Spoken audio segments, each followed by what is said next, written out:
Welcome, everybody, to another episode of Wire to Wire Sports Podcast, episode 146. I'm your handsome host, Gene Walzak. I have to say it, the fresh cut is fire. Go see Anthony. Guy's the man over at Parker's.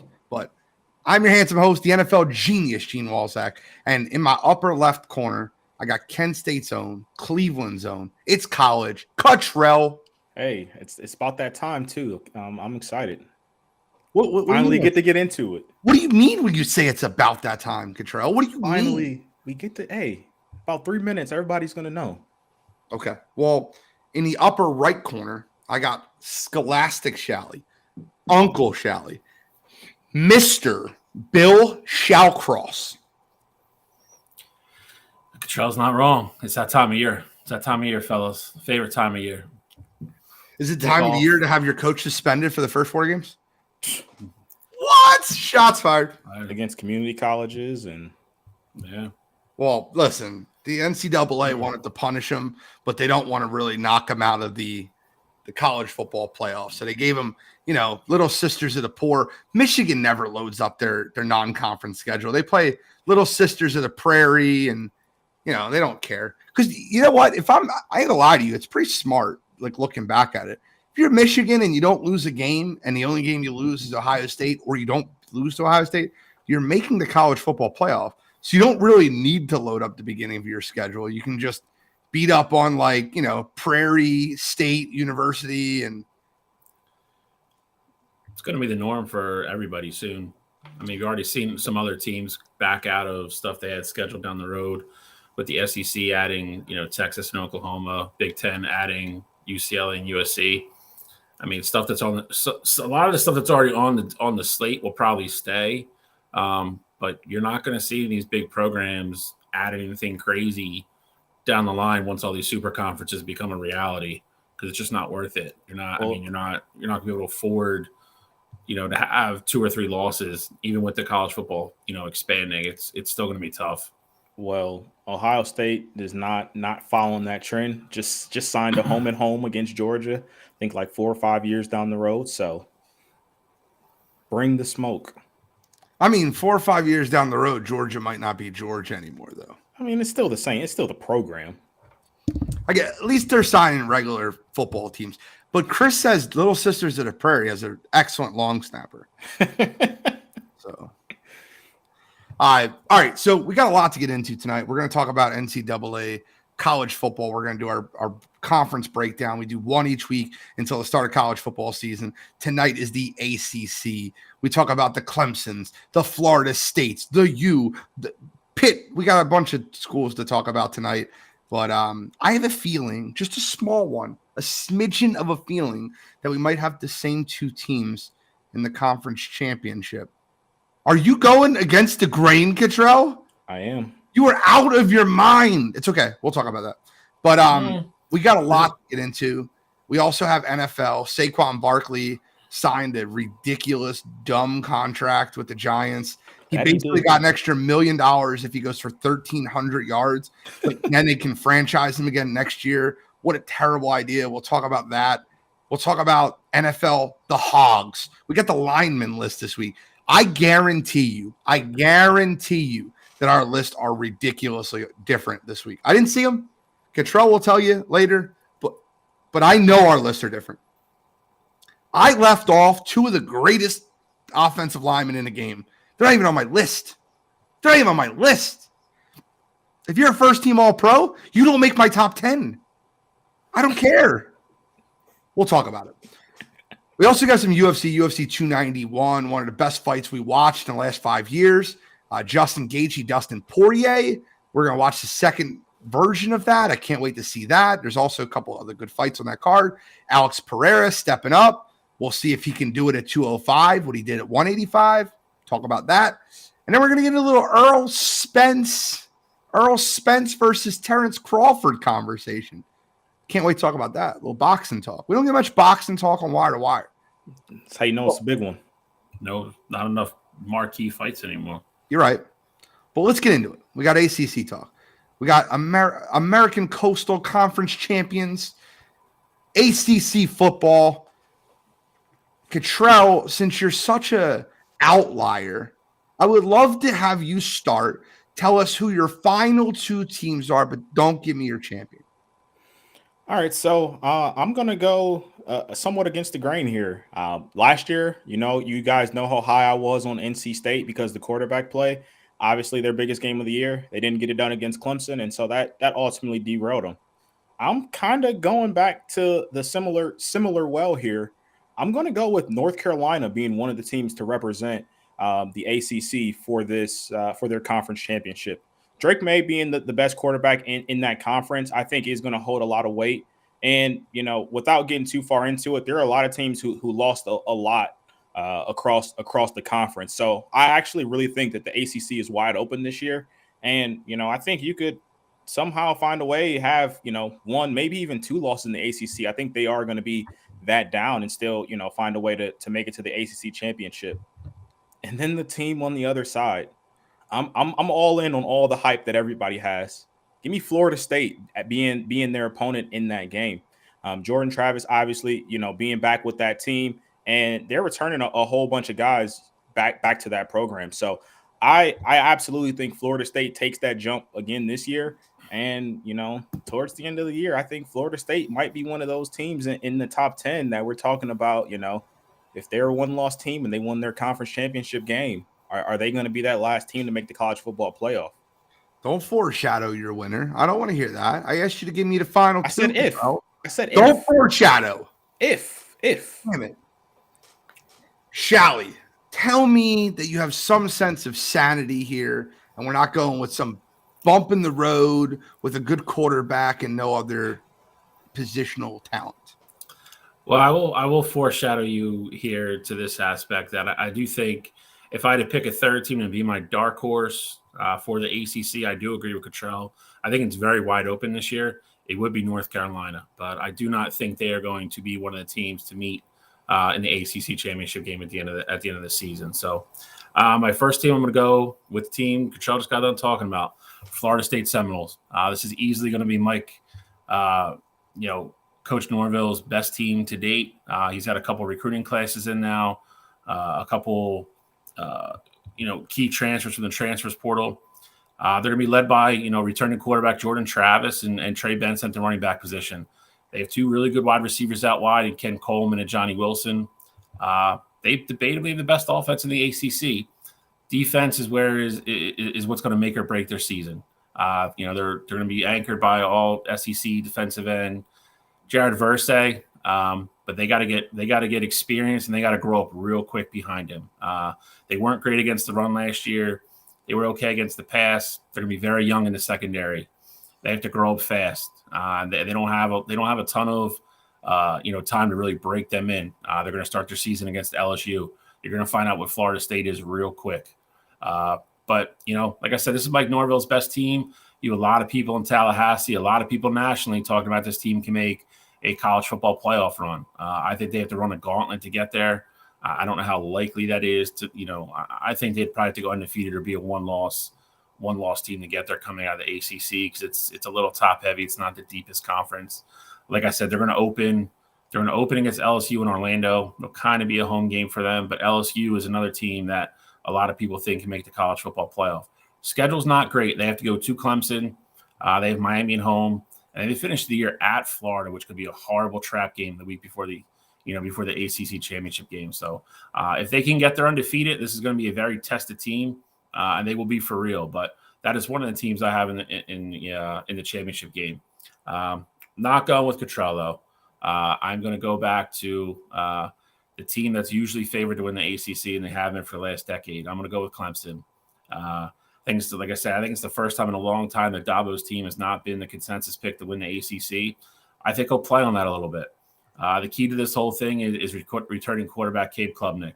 He's going to have everything, running back Will Shipley behind him, and a defense that's deep in the front seven. Defense is going to be good, and it's going to be fast and strong again. The ceiling for this team is how what kind of is all dependent upon what kind of leap Cade Klubnik makes this year. That's their ceiling. If he plays great, Clemson's a very good team. I think they have an easy schedule at the beginning where they can kind of go through some of the growing pains. Florida State is their first big game, and that's going to be at home It's going to be their 4th game of the year, so they got 3 weeks to iron out the kinks. So, they have Miami away. They have Notre Dame at home, which could be a weird game, depending on what Notre Dame does against Ohio State. But their other big game is UNC at home. So I think out of the big 3 I mentioned, I think Clemson by far has the most favorable schedule. 100%. They have every game at home. They have every game big at home. game they have to play is in Death Valley. Yeah, they have to go to Miami, which again can be tricky, depending on how Miami looks down the road. But their 3 biggest games are at home, and like I said, they can ease into their schedule a little bit and kind of iron out the kinks and get Gabe Klubnik comfortable, get him in sync with his young wide receivers, and let Will Shipley do his thing. So I'm going Clemson, Florida State in the ACC final. So I'm going to preface mine by giving you guys a little bit of a. You guys already know what my final 2 is going to be, right? I basically gave it away. I think that Cottrell is going to look like he's smelling like roses when Florida State is 2-2 after their first 4 games. That's what they're going to be. They're going to lose to LSU, and then they're going to lose again at Clemson, week 4. So they're going to be 2-2 after 4 games. Clemson's going to go 11-1. Their only blemish will be versus Notre Dame. I think Notre Dame goes in there and kicks their butt. Just telling you what I see. I think Clemson goes 11-1. I think Florida State runs the table outside going 2-2 and goes 10-2. I think you have a matchup between those 2 teams. I don't think another team in the conference wins more than 8 games. I don't think it's going to be close. It's Florida State, Jordan Travis versus Clemson's defense and Will Shipley. I think that'll be one for the ages. I'll start and we'll go back around and we'll see who you guys have winning the ACC. I have Florida State going on that 8-game winning streak, going into the ACC championship and beating Clemson. Give me Florida State over Clemson. Shall we? I am going to agree with you. I think Clemson beats them in the regular season. I think in the championship game in a neutral site, I think Florida State gets it done. I think you're saying that Florida State's going to lose to LSU. I don't necessarily disagree with you. It's not going to go against them in the ACC. It's going to be a non-conference game. Yeah. So I agree. I think as much as I like Clemson's defense versus Florida State, I think if you can put any kind of, containment on Will Shipley, I have to see how Clemson's going to look with these new wide receivers and a newer quarterback to have any kind of confidence in them at that point. But I do agree. I think it's a very good game. I think it's a close game. I think Florida State wins by like 3 or 4 points. Wouldn't be shocked if Clemson wins, but I'm going with Florida State. Look, I understand where you guys are coming from. I'll put my prediction out there, and I do want to have a little rebuttal here, but I'm taking Florida State as well. I just think Florida State is, the most balanced team in this conference, and I think they're just in that position where they have the best trajectory. Obviously, Clemson's been on top in this conference for as long as Dabo's been there, but I think it's a new day out there, and I truly think that Florida State this upcoming year they're finally going to get over that hump and get back to glory, and they're going to beat a North Carolina team that's probably not necessarily deserving to be there, but they're going to have one of the best quarterbacks in the country. So I got Florida State over North Carolina in that championship game. But as far as Clemson goes, and a lot of people, I know the consensus is Clemson, Florida State for the championship game. My biggest issue with Clemson right now is not only did they lose, two of their leaders on defense, because they always get those guys back. The games that I saw out of Cade Klubnik last year, and I get it, freshman went in and, not an ideal situation, didn't look great to me. And, if we saw anything how it was with DJ Uiagalelei while he was there, that next step just didn't happen. I'm not saying the same exact thing is going to happen with Cade, but that's kind of what steers me a little bit more clear, because, it's college football, but quarterback still reigns king here. So I'm going to go with the guy who I trust more at the QB1 position. I actually disagree with you. I think that the quarterback reigns so much less in college football than it does in pro football. I think a run game, an offensive line, and a dominant defense can get you wins. I mean, you said that yourself with Georgia winning back-to-back national championships with a guy you said that wasn't that good of a quarterback. But I mean, I think there's a big difference though. Like Stetson Bennett. Stetson Bennett was a guy who wasn't going to go out there and lose you a game. Now I'm not saying Cade is that guy, but Stetson Bennett knew his role and he very much excelled in it. And me saying Stetson Bennett it wasn't a good quarterback, that wasn't necessarily just a knock on him talent wise. But if I was ranking the top 10 quarterbacks in the country, Stetson wouldn't have been on my list. Numbers wise, yeah, of course, but talent wise, and that's why you saw, he fell a little bit in the draft and he wasn't one of those heralded picks. So that's more so what I was getting at there. But you're right. Quarterback definitely matters less in college football as opposed to the pros. But, I mean, those games get tight late. He's still young. We got to see what happens. DJ is a big reason why Clemson hasn't been in the playoff the last 2 years. That's big facts. And I'll tell you right now, Clemson looked a lot better when they sat DJ down. So you can talk about Cade Klubnik, and that's fine. He didn't look great, but he looked better than DJ did. That's fair, right? No, it is. And I think part of it was, I think, towards the end of the year when they finally just decided to go with Cade, it was once he started to get comfortable, you could see, you see the potential, you see the hype. It's all there. He's going to come in. He knows he's QB1 this year. There's not that DJ cloud hanging over the program or the QB battle or anything, like that. And, and again, if you're going to be real unbiased about it, you have to put a lot of struggles and the losses last year squarely on DJ's shoulders. I mean, he regressed, which was crazy. From his first start away at Notre Dame to what he ended up looking like when he left the program last year and transferred out is crazy. Again, I said it in my summary. I think the ceiling is how well Cade plays. I think it's that simple. What you're going to get out of Will Shipley. I mean, at absolute best, he's the third best quarterback in the conference, and that's at absolute best. Because you're not going to say he's not better than North Carolina's quarterback. He's not better than Florida State's quarterback. Period. No, but I think if he ends up being the third best quarterback in that conference, wins the conference. I think Clemson's in real good shape because the rest of his team is definitely better than North Carolina's, and I mean, we'll see how they match up against Florida State. So, any dark horse that we haven't mentioned tonight? Like, do you think Pitt can go on a run? Any other? Do you think any of these teams can go on a run? If you had to pick one team that wasn't mentioned so far in the first three that has an opportunity to compete, I'm not saying to win the ACC, but be there near the end, somebody that could surprise, someone that stands out. Is there any team that you would want to talk about? Anyone you want to give a little bit of a shout out to? I mean, the obvious one is, we talked about North Carolina, who was my dark horse. Miami has the talent.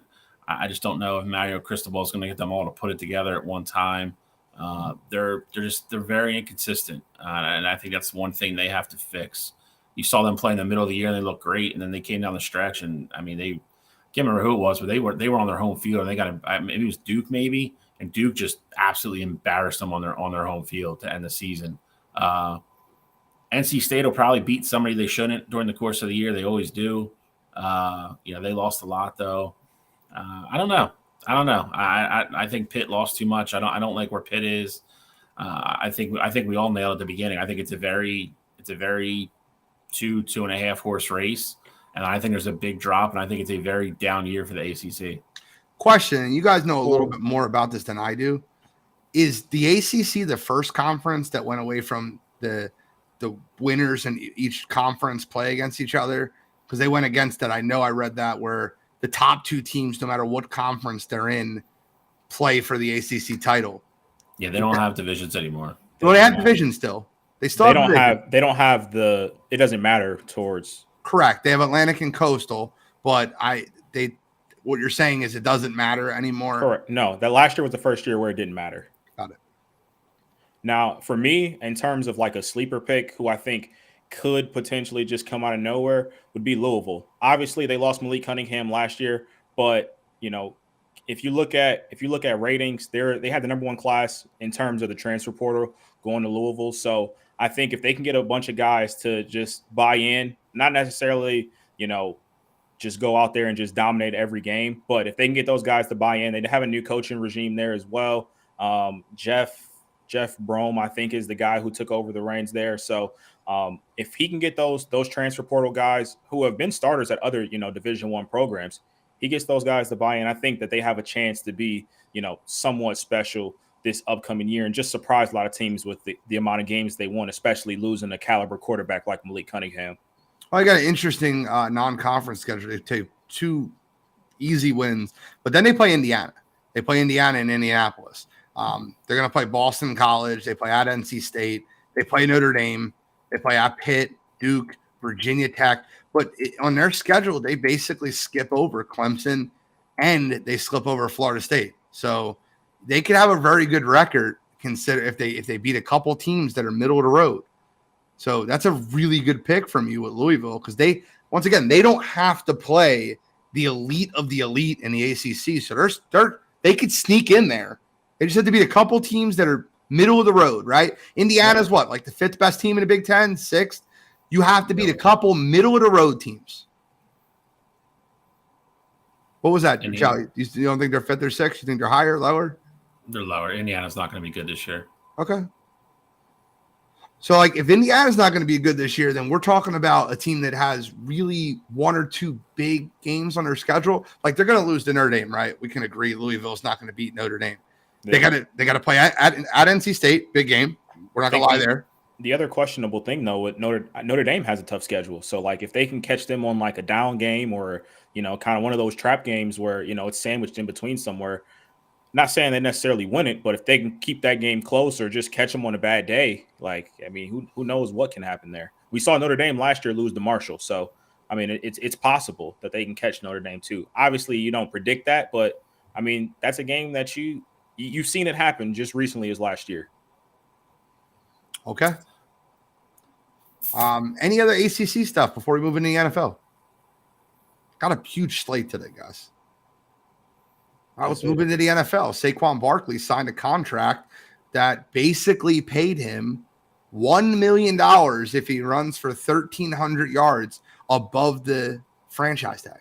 He was getting paid 10.1 on the franchise tag. He signed an incentive-based contract that will pay him $11 million if he runs for 1,300 yards, which is no walk in the park. I mean, obviously, Saquon Barkley, if he stays healthy, should run for 1,300 yards, but it's not a walk in the park, right?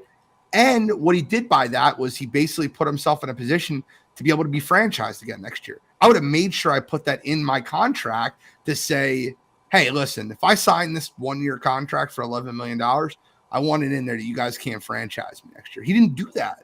So I don't know if there's like and once again, I don't think this would happen because I think what ended up happening was I think that the Giants were just not budging. They were like, you're getting a franchise tag whether you like it or not. The Giants are being smart. The Giants are being very smart.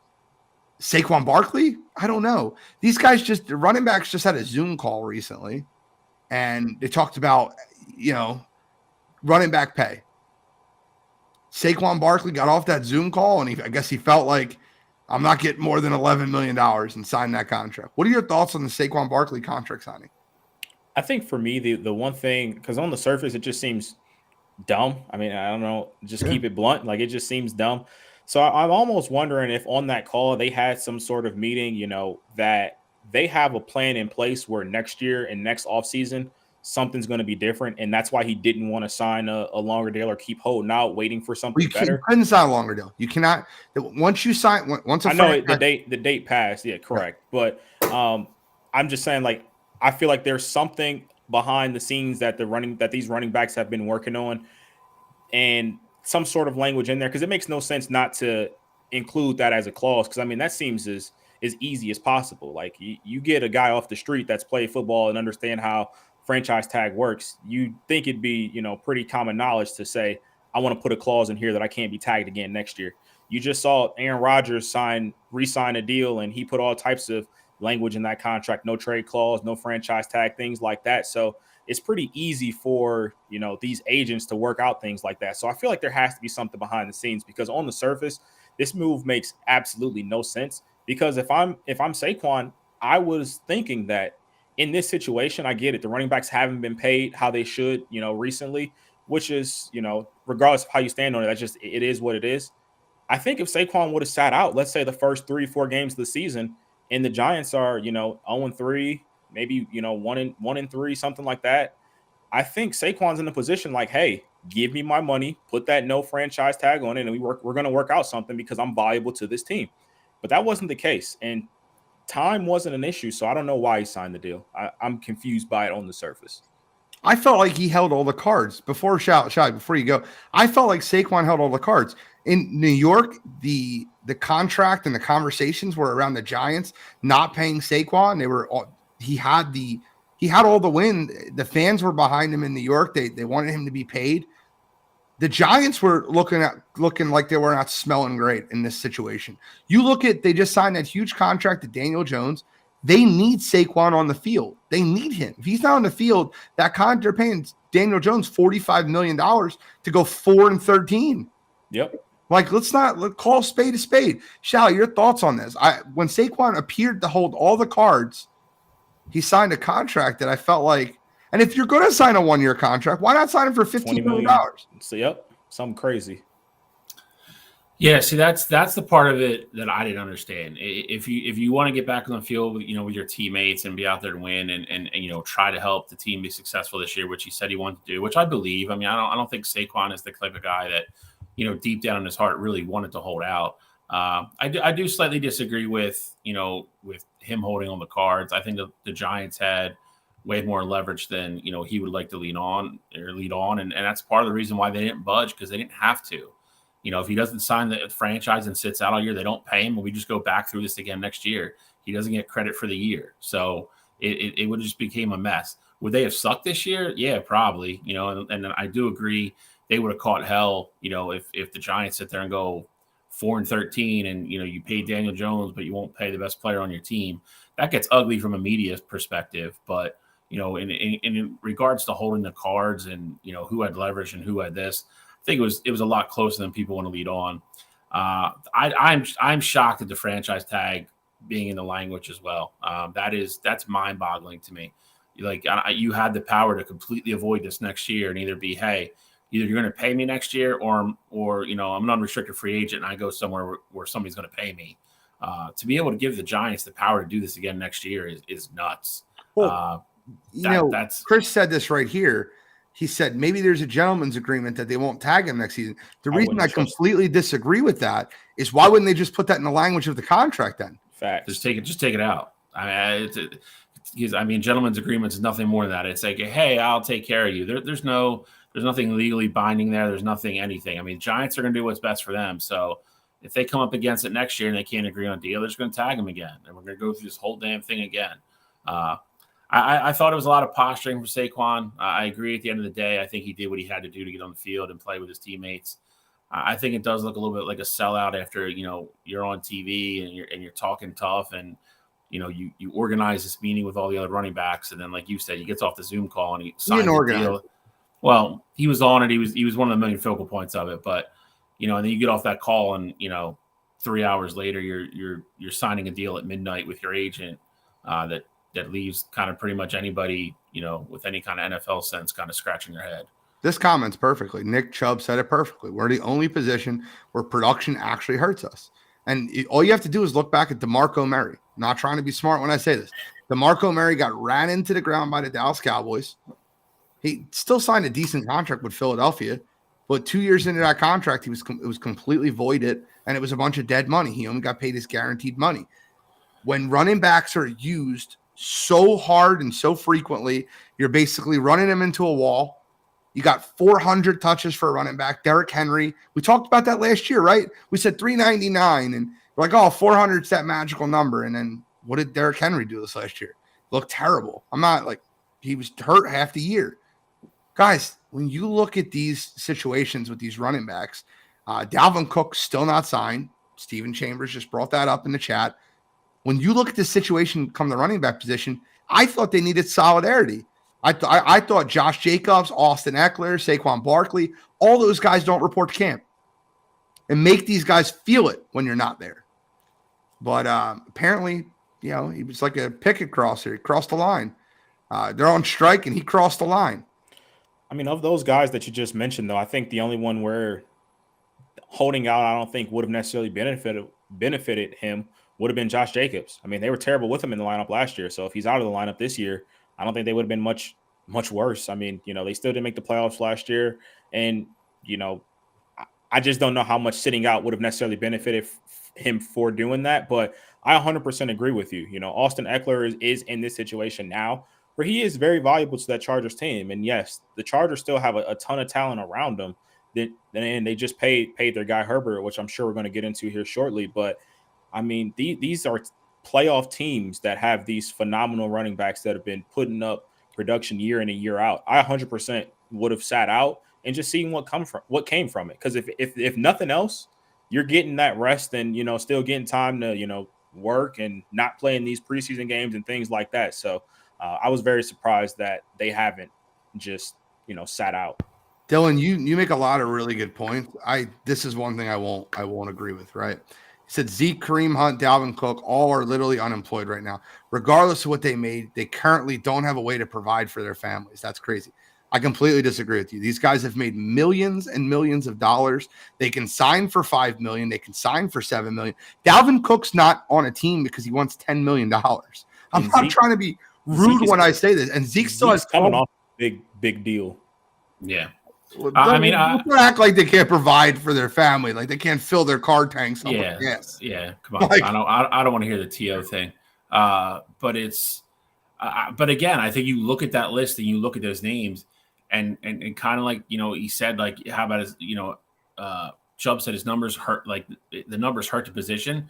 There's so much depth at the position. Like you look at some of those names, and it's crazy. Like you told us all a month ago, hey, Dalvin Cook's not going to be on a football team. Zeke, you could kind of understand, but there's a couple other guys. It's mind-boggling. There's so many good how many elite running backs are there?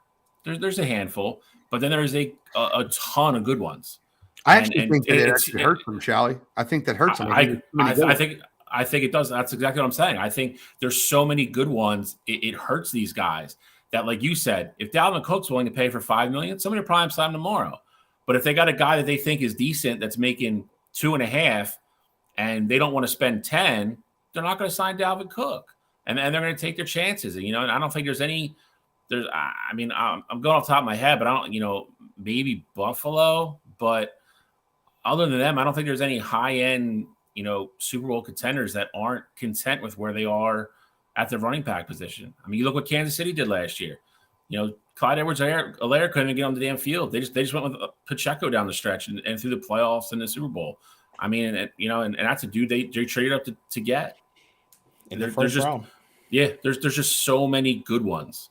And if you have an elite one, you want to hold on to them. But it just the way the NFL's played now, it's a position that's just getting devalued, and I don't think any of us saw that coming. Especially even Cottrell. I mean, me and Gene growing up, you had to have a good running back to win, and teams don't think that's the case anymore.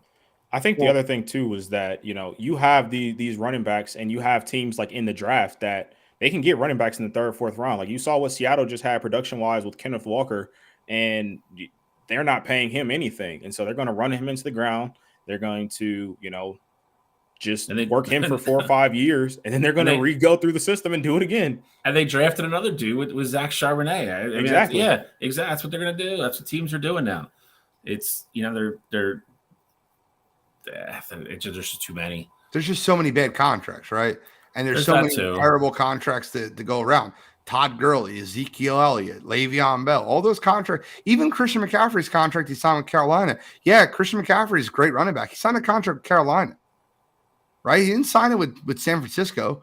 A lot of these running back, and once again, when you look at team situations, let me ask you a question. Whose situation would you rather be in this year? Carolina's been paying Miles Sanders $6.2 million this year, or would you rather be in Philadelphia's with Rashad Penny, DeAndre Swift, Kenneth Gainwell, and Boston Scott making a total of $6.2 million? If Swift stays healthy, it's obviously the Eagles. Listen, Swift and Penny are nowhere near guys that have clean health, histories. I mean, they're guys that miss games every year. So, obviously with Gainwell and Boston Scott behind them, if they miss a couple games, it's not that big of a hit. I totally get your point. But health is a big factor in that discussion. And I don't think $6 million is a crazy number. And again, I do understand your point, 4 running backs that you trust out there going on the field, as opposed to just having one for the same number. Well, more than the total of the 4. But $6 million. If I can get a running back of Miles Sanders caliber for $6 million, I'm personally okay with that. Yeah, but wouldn't you not rather have the Philadelphia Same. situation where you have 4 running backs for $6 million? No, I 100% yes. I'm saying I agree. And DeAndre Swift is a better talent. If he stays healthy, DeAndre Swift can be a top 5 running back in the league. That's why you had him on your list and why you had him so high. So I understand fully where you're coming from. What I'm saying is Miles Sanders last year, he broke 1,000 yards. He was very productive. And if I can get a running back who I can trust to do that year in and year out at $6 million, I'm okay with that number. The problem is guys like Saquon and, Josh Jacobs and Austin Eckler, they're worth more than that $6 million. And that's where these issues come in. If they were asking for $6 million, they all be signed right now. So just to kind of go back to what I was saying, though, that situation that you're looking at with him getting paid $6.2 million and the Philadelphia Eagles having 4 running backs for less than that, you look at what happened with Miles Sanders on the stretch, and you tell me the Philadelphia Eagles didn't tell. You watched the Eagles games just like I did in the playoffs. Who ran the ball more in the playoffs? Kenneth Gainwell and Miles Sanders. Kenneth Gainwell did. Sure. And okay, they knew he was walking out the door. You know what? Go ahead, Miles. You're good. Well, they knew it. I knew Miles Sanders wasn't coming back when I watched the NFC Championship game when he wasn't touching the football. I think it was dead set before that he was going to be a UFA, and they just weren't going to invest that money in that situation. DeAndre Swift kind of fell into their lap. That was it was a great move, it was a great signing. Again, if we're looking at a crystal ball and you're telling me that DeAndre Swift is healthy and getting 20 carries, a game for at least 15 of the 17 weeks next year, then yeah, it's the Eagles situation all day. If I'm getting 8 games out of DeAndre Swift and 6 out of Penny, and then I'm Gainwell and Scott for the rest, then like I said, it's a discussion. Then Miles Sanders is definitely better than both of them, but it's all going to depend on how it plays out. I think both points are very valid. I do agree with Cottrell too. If I'm paying Miles Sanders $10 million, no, I don't like that. If I'm paying him 6, then I'm all right. I'm not ecstatic. I'm not over the moon, but I'm not mad either. All right, we got to move on. We have another contract to talk about, and this is in a different realm. Justin Herbert signed a 5-year, $262 million contract. Well earned or too much? Can I say both? 100%.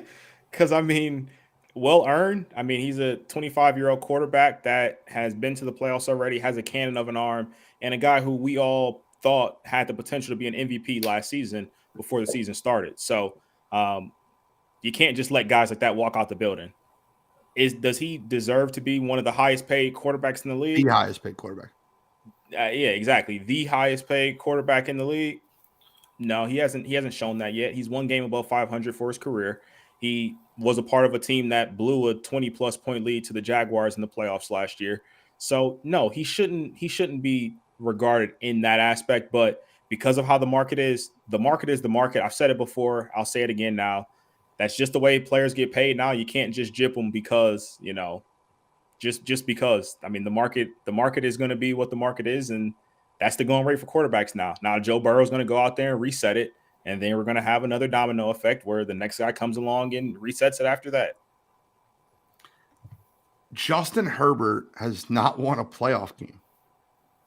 And it's not like he's not on a talented roster. Keenan Allen, Mike Williams, Austin Eckler, their defense is loaded. I'm sure we're going to talk about one of their offensive linemen tonight. I'm just telling you right now, $262 million for a guy that hasn't won a playoff game. I think the NFL situation when it comes to quarterbacks is nuts. It's nuts. It's absolute craziness. I think owners need to sit down in a room and have a conversation. And look, I'll tell you right now, the NBA's got the contract situation a lot better situation than the NFL does. Absolutely not. I disagree with you. And let me tell you why. Because you have a max contract. Absolutely. First of all, NBA players are making more money and tons of money, and I get that. But there's only 12 guys on an NBA roster. They have a max contract, the most you can possibly make. You can max people. I think there needs to be a max with this quarterback position. And it's tough to do that with essentially with a salary cap, the way it's set up is the NFL is basically giving quarterbacks like Daniel Jones $45 million and Saquon Barkley is making 11. I would play without a quarterback. If I had to choose between Saquon Barkley and Daniel Jones, give me Saquon. You got to be kidding me. I'll take Tyrod and Saquon over Daniel Jones and James Robinson. I get what you're saying for sure, but we're not talking about it tonight. But Jaylen Brown just signed a $300 million contract, which makes him the highest paid player, and he's not even the best player on his team. So that's why I say I don't think NFL has it necessarily worse than what the NBA does. Because even if they did have this max contract in the NFL, it's going to get raised every year because of the TV deals and things like that anyway. So you're still going to be seeing these huge deals and things like that regardless. So, I mean, I don't think necessarily having the max is going to benefit the owners or anything like that. Maybe a positional max? Yeah, but I mean, the number's still going to climb every year. Like next year, the salary cap's going to take a little bit of a dive down, but then the year after that, the cap number is going to be insane. So it just really depends. To that point, though, these contracts are going to keep going up. They're always going to, and they're going to keep going up higher and faster than what the salary cap's going to. The NBA gets away with it because they don't have a hard cap. You just go into luxury taxi and pay it. Jaylen Brown, for instance, is going to make almost $70 million his last year if he plays that contract out. That's ridiculous. Sorry. Like that's just crazy. That's the way it's set up. These guys are going to get paid. I'm not hating on anybody, but if we're to talk about it and, call a spade, $70 million, he's only making $1 million a game and they play 81 games a year. Like that's nuts to me. As far as Herbert, listen, I think he's, I think all the things we've already said is correct. I still think he's a franchise quarterback. He's still a top 5-6 quarterback in the league. You can't let him walk out. You talked about Keenan Allen, missed a bunch of time last year. Mike Williams missed a bunch of time. The guy we're going to talk about on the O-line missed a bunch of time. They had 2 or 3 starters in their defense that didn't play down last year or played 1.5 games. He doesn't play defense. I'm not saying he played well in that Jacksonville game by any means. He's still a franchise quarterback. He's 25 years old. We just kind of went over it all, too. It's the going rate for quarterbacks. He's going to be the highest paid for probably about 3 or 4 days until Joe Burrow, puts pen to paper and he's going to break all the records, too. So, it's just that's the cycle we're on right now. I'm glad that the better quarterback between the two will end up getting paid more. The guy that's been to a Super Bowl, the guy that's won playoff games. But I mean, I think the other thing too, though, and Big Time said he hasn't won his division yet, which is, I mean, he's playing with the best quarterback in the NFL in his division. Like that's not entirely his fault. But I think the other thing too, we saw what Trevor Lawrence. One game over 500. No, again, hey, I don't care about who his quarterbacks in the division is. He mentioned the division. That's what I was referring to specifically. But we're sitting here and we're talking about Justin Herbert. We saw what Trevor Lawrence was like when he had Urban Meyer. And now I'm not saying Brandon Staley's like Urban Meyer, but we've been saying he should have been fired. The past year, we've all been in agreement on that. So that's a Chargers problem, though. Yeah, exactly. But I'm saying if you bring in a guy, not Doug Peterson's they don't go on trees. But if you bring in a guy that can elevate Justin Herbert's game to that next level, you saw the step Trevor Lawrence took, and he's going to be a guy 2-3 years down the road that's going to be breaking records in terms of money. And so why not trust Justin Herbert? You give him another year with Staley, and if it doesn't work, then you get in the guy who takes Herbert's career to the next level. Guess we'll see. Let's get into our offensive lineman list. Got a lot to talk about here. No guys. I love that.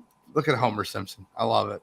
Homer Simpson, look at your number 4. What are you? I don't want to hear Homer from you the rest of the season. My number 4. My number 4 is an absolute stud. Guy's an athletic genius.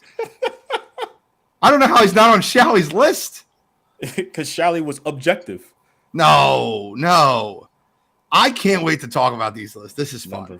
Number 4 is insane. You can say what you want to say. I'm telling you how good he's going to be this year. Projections list, right? The guy's jump from year 1 to year 2 to year 3 has been better than anybody in football.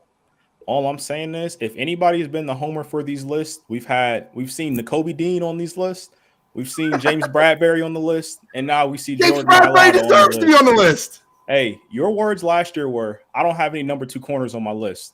When I had Asante Samuel on my list, and so I don't want to hear it. At least we all got Trent Williams number 1. Somebody doesn't have Zach Martin on his list. Wow, that's interesting. It's because he's a Cowboy. If he was an Eagle, he'd be 1. All right, well, let's get into it. Well, my number 10, I'll start off with the young guy out in Minnesota, Christian Darrisaw. I mean, he's been incredible his first few years in Minnesota, and I think nothing's going to change. Nothing's going to change there. I think he's really starting to get more shine because the Vikings have been winning more. He has quarterback that's, reliable, knows what he's doing back there, and Kirk might lose you a game, but you know what you're getting out of Kirk, and I think he makes Christian's job easier. So I like Darrisaw coming in at 10. I think he has another Pro Bowl caliber year. What are you talking about? No love for Sewell. He's on 2 of our lists. He's on all 3 of our lists. What are you talking about? Yeah, I'm gonna talk about it right now. Penei Sewell. No love for Sewell. What are we doing? I got him at 6. I don't know how much love you want for him. He's on every damn list. You want number 1? No. Yeah, that ain't gonna happen. Penei Sewell, a little bit of an injury bug. I think Detroit made a smart move last year and finally put him back to his natural position at right tackle. I think he has another great year. Kid's only 22. He's just going to continue to get better. I think he's really going to settle in there. He's going to become, the stalwart of that offensive line, be the guy that plays in Detroit forever. And it's, again, I think he's going to be a very good player on a team that I think, has a legit shot to win that division this year. So I have Penei Sewell number 10. Again, a young guy, still getting better, nowhere near his ceiling yet. I think next year he's even higher on the list. I got Tristan Wirfs number 10. This is so interesting. Shelly's got him 4, and Control doesn't have him on his list. I got him 10. Tristan Wirfs is a very, very good offensive lineman for the Tampa Bay Buccaneers. Their team stinks. The only thing you got to worry about with him is if he's just going to pretend hurt and not play this year because Tampa Bay sucks. But Tristan Wirfs is an absolute stud. You've seen what happened with their offensive line last year when he went down. So Tristan Wirfs is my number 10. My number 9 is the second best center in football, and that's Creed Humphrey. Creed Humphrey on the Kansas State Chiefs is absolute stud. Guy does everything right. He pulls right. He's great at pass protection. He's even better at run blocking. The second best center in football, Creed Humphrey. That's my number 9. Gene, before you get into your number 9, I think it's funny. You talked about Tristan Wirfs there. So my number 4, Shally doesn't have on his list. Shally's number 4, I don't have on my list. And Gene, your number 4, neither one of us have on our list. So we're going to be we're either going to be really right or really wrong on these guys. The thing about offensive linemen, though, you can't be that right or that wrong. There's 35 of them that are good in the NFL. It's just what you think is going to be. And there's a reason I have Zach Martin on my list. Before you guys go, I might as well give that out now. I don't think Zach Martin's going to play. I think he's going to hold out for 4 to 5 weeks for Dallas. And if Zach Martin does play, I think anytime he tweaks something, I'm not playing this week. So it's not a Zach Martin skill thing or a positional thing. It's a Zach Martin, I don't think he's going to play thing. I think he's going to get pissed off the contracts and the non-loyalty that they have for him, not paying him. And I think that he doesn't remain on this list because I think when you play 10 games, you can't be on the list. I agree with that. That's why don't have him on my list. I'm not saying he's not top 10. He's 100% top 10. 100%. Just like Quentin Nelson. I don't have him on my list. Quentin Nelson's 100% top 10. But Quentin Nelson had a terrible year last year. We're going to talk about that. We're going to ignore that. And then they got a running quarterback when in his entire career he's played with stationary quarterbacks. It's a totally different thing. I don't know how Quentin Nelson's going to look with a quarterback doesn't have to throw the football. You throw the football better than him. I don't know. So I don't have him on my list. That's the exact reason why I don't have Quentin Nelson either. Exactly what you said. I mean, different scheme, different regime, different QB back there.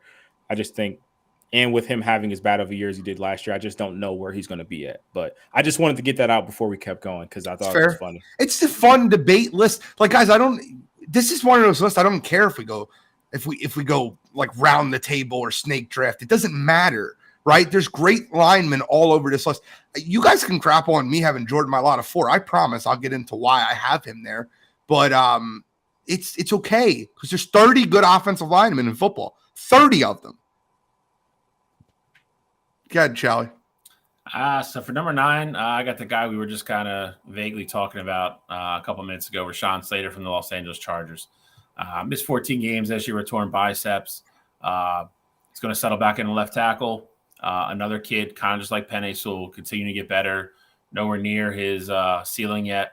You look at Justin Herbert's numbers when he plays versus when he doesn't play. That'll just tell you, just they jump off the page. How much better Herbert is when he's playing versus when he's not. It's all the proof you need to see Rashawn Slater's impact on the game with the Chargers. Herbert's QBR is 18 points higher when he plays versus when he doesn't. Again, if he stays healthy, young guy, continues to move up, high ceiling. Love everything about him.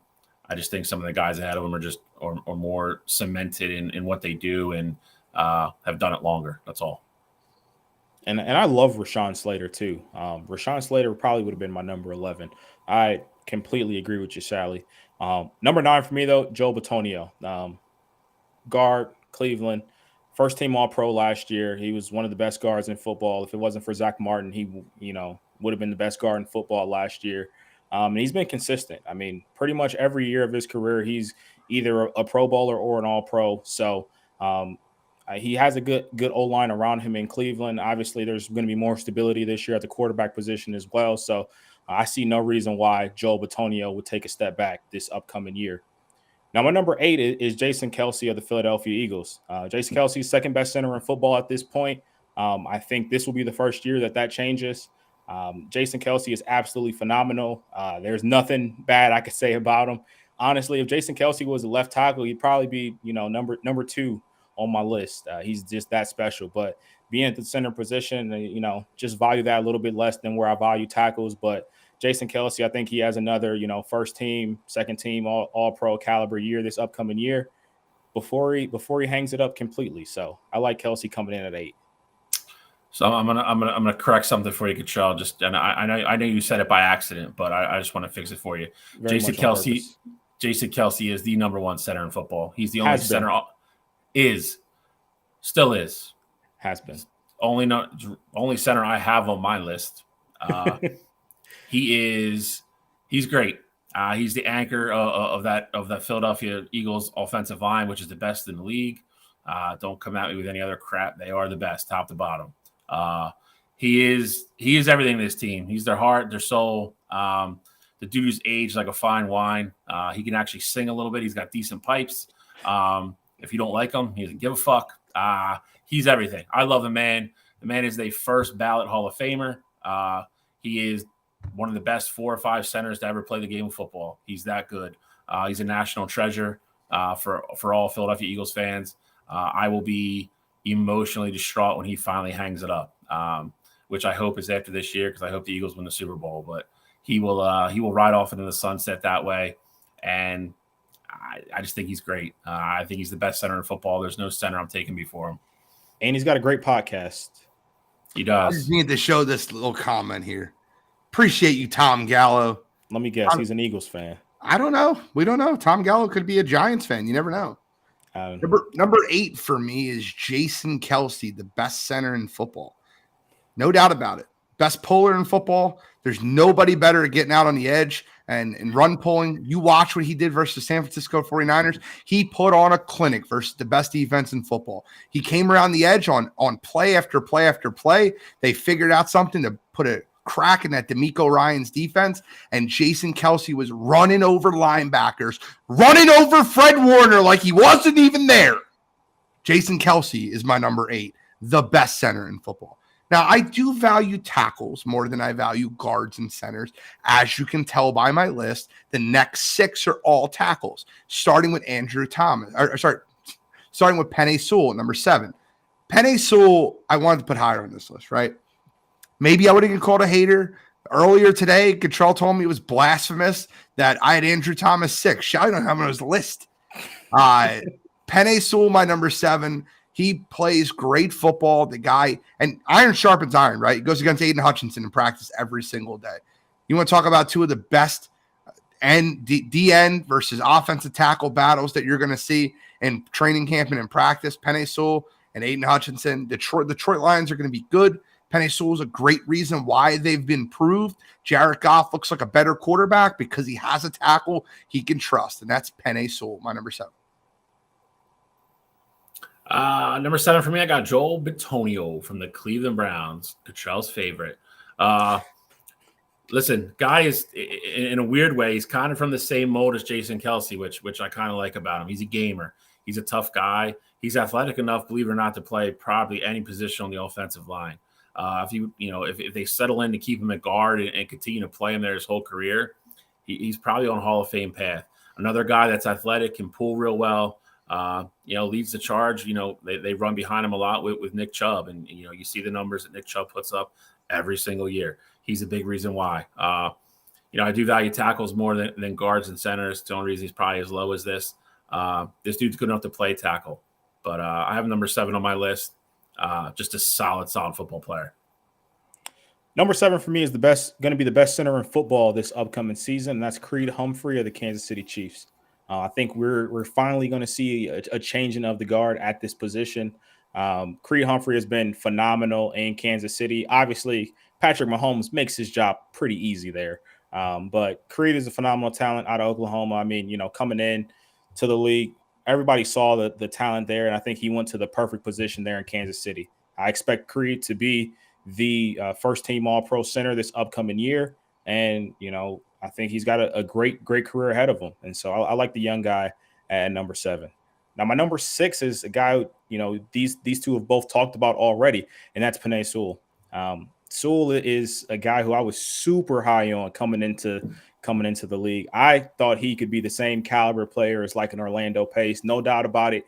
First ballot Hall of Famer when his career was all said and done. Started off a little rocky, but like Shally said, once they moved him back to his natural position over there at right tackle, he's thrived, and he even caught a touchdown last year. So I think Sewell is a great athlete, great in space, and I fully expect him to take that next jump and becoming one of the most elite tackles in football this year. So number 6 for me, I got Joe Thuney from Kansas City, another stud guard, kind of the same mold as Bitonio. Very durable guy. He's only missed 2 games in the last 5 years. 98.9% win rate on dropbacks. Very important if you're playing on Kansas City and you're protecting Patrick Mahomes. That's his number 1 job. Doesn't make mistakes. They leave him alone a lot because whoever he's going to block, he squares up. He doesn't have to worry about getting a double team or help from anybody else. Dude is, again, if it was an all guard list, he's probably in the running for a top 3 position. So another solid guy. I got to saw him firsthand last year in the Super Bowl, but very, very, very, very good offensive lineman. Number 6 for me. So when I did this list, these two, the next two, I'm going to talk about them together, Andrew Thomas and Christian Darrisaw. Andrew Thomas was awful to start his career, and last year he was the second best tackle in football. I don't know where he's going to land. I think that last year the Giants played a very cupcake schedule, just like the Eagles and just like the Cowboys did. They didn't see that meant Chase Young was out the whole year, so they didn't get to see him. The Philadelphia Eagles ate him alive. That's where most of his sacks came from last year. But Andrew Thomas and Christian Darrisaw graded out at 89.9 and 90.3 on PFF. Christian Darrisaw just edged Andrew Thomas. That's how I made my decision between 6 and 5. They both allowed Andrew Thomas allowed 3 sacks last year. He had 6 penalties. Christian Darrisaw allowed 5 sacks last year. He had 2 penalties. They're both really good, right? I don't want to. I'm splitting hairs, right? But we're projecting what happens this year. The Giants have to play a brutal schedule, just like the Eagles and Cowboys do. I project that Christian Darrisaw has a little bit better season than Andrew Thomas, but not by much. That's my number 6 and my number 5. So number 5 for me, I got Philadelphia Eagle Lane Johnson, right tackle, best right tackle in football. It's not even close. It is the only reason I have number 5 is he's going to be 34 this year. Health has been an issue sometimes, but he's on the field and he plays 15 games. He's been all pro 2 of the last 3 years. The dude is an absolute stud. He's a leader of that offensive line. Him and Jason Kelsey are, like Gene mentioned earlier, he sets the edge. Jason Kelsey come flying around and flatten somebody. Led all tackles last year in pass win rate. Hasn't allowed a sack, and God, no, I couldn't even tell you the last time he let a sack up. Since Nam. Yeah, it might be since Nam. But the dude, the dude, when he's on the field and he's right, there's just nobody better. I love watching the guy play. I'm a little bit, lucky that he is an Eagle. I get to watch him play every week of the season. The dude's an absolute force. Just keeps getting better. He's number 5 on my list just simply because he plays right tackle. He played left tackle. He might be number 1. My number 5 is Laramie Tunsil. Laramie Tunsil, the guy who's super talented. I mean, him being in Houston now, he has a quarterback behind him in CJ Stroud, who, regardless of if he starts, the beginning of the season or, towards the middle of the season, I think that's going to be a combination that you will get used to seeing. And Laramie Tunsil has gotten his money at this point, and he's deservedly done it. I know Houston hasn't been very good these past few years, but he's done his job. And that's one of the nice things about the O-line position is because you can be on a bad team, but if you're doing your job, you're still looked at like, hey, I didn't give up any sacks, things like that. And when you don't hear your name called, you're doing the right thing. And Laramie Tunsil was one of those guys. He had that scare at the draft where teams were, scared of picking him because of the whole gas mask things like that. But he's rebounding from that fine, and he's turned into one of the best left tackles in football. So I like Laramie Tunsil this year as well, and I think he continues on that ascension. My number 4 is the guy who Gene just talked about, Andrew Thomas. Andrew Thomas was the second best left tackle in football last year, and you can talk about the guys who were in front of him, things like that, and the Giants having a weak schedule, but I don't care about any of that, to be honest. I mean, I think nothing's going to change with that team. Brian Dable's still there. Daniel Jones still the quarterback. So just off that alone, I don't think he has to worry about a scheme change or anything like that. He has his money behind him too. I think he can go out there and be as confident as he was last year. I think you're going to see another phenomenal year from him this upcoming year. So I like Andrew Thomas coming in at 4. When you say nothing's going to change, you do realize when you play better defenses, things could change, right? Yeah, but better defenses, but you're acting like just because the teams that they were playing were bad doesn't mean they have necessarily bad edge rushers. Like, yeah, they played the Cowboys. Michael Parsons out there. Dexter Lawrence on their side. So whatever you get, you're getting one of those guys. You mentioned the Eagles, and yes, he didn't have great games against the Eagles, but he was going against Hassan Reddick. On the other side, he was going up against Josh Sweat or whoever the Eagles threw out there that week. So, I mean, I think bad teams doesn't necessarily equal bad edge rushers, in my opinion. Okay. Number 4 for me, I have Tristan Wirfs from Tampa Bay. Now, admittedly, the one thing that gave me pause about putting him on the list is exactly what Gene mentioned earlier. I think blocking and playing hurt and blocking for the GOAT is a lot different than blocking for either Baker Mayfield or Kyle Trask. That part does concern me. If he stays on the field and he's healthy, the kid's elite. The only person that gave up less sacks than him last year at the tackle position was the guy I just talked about, Lane Johnson. Durability is always the question mark with him, which is a little bit alarming for a younger kid. He's only 24. I think he's going to play well this year. That's why I put him on the list at number 4. I have confidence in that. I think he's going to play well because I think he wants to get his next big contract and get the hell out of Tampa Bay because they're in the middle of what's going to be a very big rebuild. So I think he plays, gets his money, gets out. But I think he's a very talented player. He's great at pass blocking, better against the run than most people think. I have number 4. Okay, so I've been waiting for this one. Been waiting for this part. And I completely understand that Jordan Mailata at 4 is nothing but a projection, right? No stat backs up him being at 4. He allowed 7 sacks last year, not 1, not 0. Laramie Tunsil allowed 1 sack last year, right?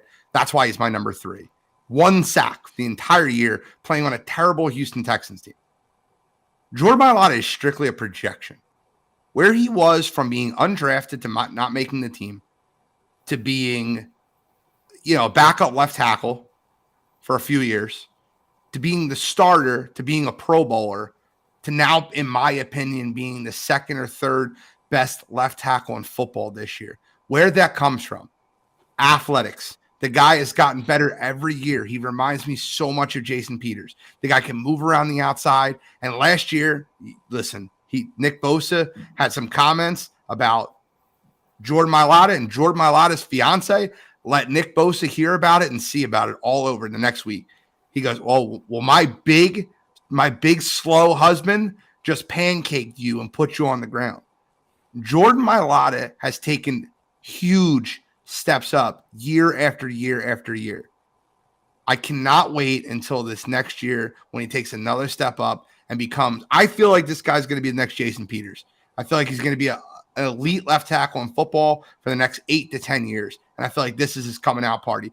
NFL.com just rated Jordan Mailata as the most underappreciated football player in the NFL. Just want to let that sink into you.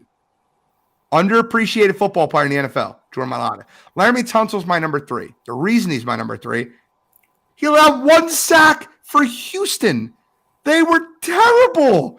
The whole year he allowed 1 sack. A quarterback that has no idea about cadence, no understanding about getting the ball out. And Laramie Tunsil held him upright almost every single play. Laramie Tunsil, only 1 sack on Houston? Yeah, you're my number 3. Number 3 for me, I have Quentin Nelson from Indianapolis. Sorry. It's going to be the rebound year. The line, including him, was awful last year. I disagree a little bit with Gene about how he's going to play this year, though. I think he plays better. I think with Anthony Richardson being the quarterback, I think they're going to run a lot. He is great as a run blocker. I think it's going to play right in their wheelhouse. I think it's going to really – I think that line is just going to settle down and get back to playing, helmet-on-helmet football. It's the first time I haven't had him ranked as my top guard on the list, but I think he's a rebound year, and if he does and he plays anywhere near what he normally does, he's easily a top 5 lineman in the league. It's not even close. So I have Quentin Nelson number 3. Number 3 for me has been the best guard in football for past few years, and that's Zach Martin. I do understand the contract situation is a little worrisome over there in Dallas, but I think Jerry Jones has a track record of budging before the season actually starts. You saw it with Dak. You saw it with Zeke. You've seen it countless times before. Jerry Jones is going to make sure these guys get their money, and he's probably just going to make it some sort of signing bonus where he gets the money right up front, doesn't count against their cap, and then they're going to be perfectly fine to figure out their next negotiations, being CD or Micah or whoever that next guy is going to, Tony Pollard or whoever that next guy is going to be. I think Zach Martin, when he's out there, he's the best person on that Cowboys offensive line, and I mean he's the most reliable guard in the league. I mean, there's not too much more you can say about him. The only reason he's not higher on this list is because he's at the guard position, and tackle reigns king here. So I like Zach Martin at 2. At 3, my number 2 is Lane Johnson. Shalley's already given him all the love. I love Lane Johnson because he's one of those guys that even if he is hurt, he's not missed in a game. You could have a situation where, Lane Johnson, he just partially tore his MCL in practice, and it's like, well, he's questionable. He's going to be a game time decision. Lane's going to go out there and he's going to play and he's going to give you everything he's got. When you're that kind of guy, and also your production doesn't drop off even when you have those caliber injuries, you are absolutely incredible. And so that's why Lane Johnson, I think, is going to be another all-pro caliber right tackle. And, you're going to see him making another deep playoff run this upcoming year as well. Number 2 for me, I have Zach Martin. Cottrell just talked about him. He's the best guard in football. He's excellent against the pass, excellent against the run. The guy has no weakness in his game. He can pull. He's athletic. He can play one-on-one. He can do anything you ask of him. He's starting to get a little bit older. He might slow down a step, but that being said, technique-wise and everything else, the guy's just elite in everything he does. I agree with Cottrell as well. I think the contract thing gets sorted out. It's getting time, in Dallas where they got to make a run one of these years, and I don't think you realistically think you're doing that if Zach Martin's not in your lineup. So I think Jerry Jones gets it done. That's why I kept him on my list. That's why I put him at number 2. So I have Zach Martin number 2 simply because he plays guard. My number 2 and my number 1 are easily explained as the best right tackle and the best left tackle in football. Let me just pull up Trent Williams' numbers for you. Trent Williams allowed 1 sack last year and graded out the highest graded tackle in football at a 93 overall. The guy is huge. He's tough. He's an enforcer. He's a great run blocker, and he's an even better pass blocker. I'll tell you right now, if there's one guy in the NFL I don't want to run into, it's Trent Williams. The guy's huge and mean, period. Lane Johnson allowed 0 sacks last year. 0. He only had 6 penalties for the entire year. Lane Johnson, the only reason he doesn't grade out higher is because he plays right tackle. And the reason that you have the luxury of having Lane Johnson playing right tackle is because you got a guy like Jordan Mailata playing left tackle. I love Lane at number 2 and Trent Williams at number 1. They're the best 2 tackles in football. One on the left, one on the right. I got Trent Williams number 1 as well. Best left tackle in football. The one thing I really wanted to mention is something that Gene actually said, which is the guy's mean. The guy's a mean streak, and when he plays nasty. Not dirty, but he plays nasty.